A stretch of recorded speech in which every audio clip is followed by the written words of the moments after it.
So this is actually a question that is kind of near and dear to my heart, and I would really love to hear your thoughts about it because I think we've all been here before. You have this great idea, right? You've got it, and it's like, oh my goodness, I had this insight. This is gonna be so cool, and it's gonna move the needle at the same time. Like, we've got to do this. It goes to design, and then it goes to legal, and then it goes up to the ladder, and the ladder sends it back down. And by the time that it's gotten through the organization, it's almost unrecognizable. So how do you protect an idea while also doing the very necessary due diligence? This is one of those like very common and frustrating experiences, and I've had plenty of that in my career. And it's actually one of the reasons that I wanted to write about this and how to help other marketers deal with this type of situation, because we all have great ideas, but after flowing it through a number of different folks who have very different goals, sometimes they get squashed and sometimes they change into a monster that you're like, by the end, you're like, maybe we shouldn't do that. And Yeah. so, right? And so protecting that idea, but also being able to continue to evolve it is really important. I would say there is very much like a fine line between protecting it, where you then say no to everything that could have helped, to being too open and then again turning it into a monster that you don't even recognize. So I actually like this one quote from Bezos. He used to say, you know, you have to be very stubborn with your vision, but flexible in the details.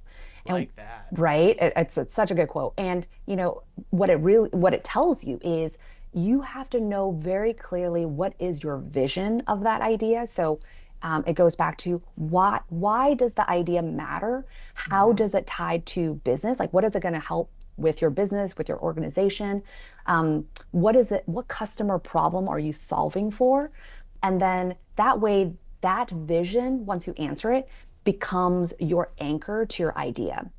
After you articulate very clearly the why, you're going to have to start socializing it just to understand, like, is this something other people find valuable? Is it something that they would essentially buy in and support?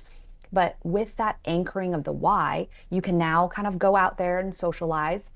My suggestion is you start off with a few trusted peers, right? Those who can help Mm-hmm. you sharpen your idea, but not Yeah. like dilute it. And then once you're kind of at a good spot with pretty good idea of like the pros and cons or how you want to navigate certain blockers, then you want to really broaden your circles, and but you want to do it with intention. So Mm. I tend to call it road showing, because back in my banking days, that's what we did. We would have, you know, we would pitch an idea, we would roadshow with our investors, and then once we got buy-in from everyone, then we go out into market.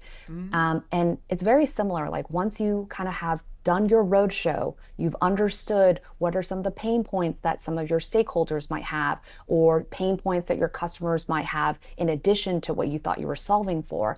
That will give you a very strong idea in which you would have already started getting early buy-in.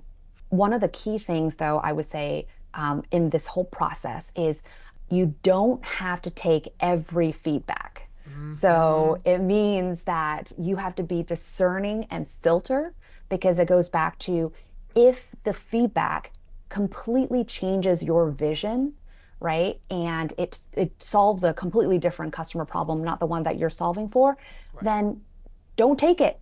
Be like, thank Mm-hmm. you for your feedback. Don't take it.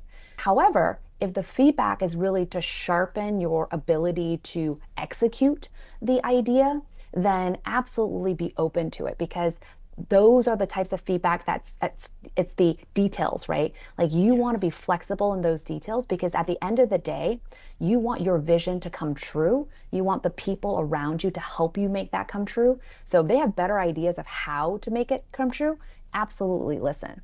But otherwise, stick to your vision. That will protect your idea.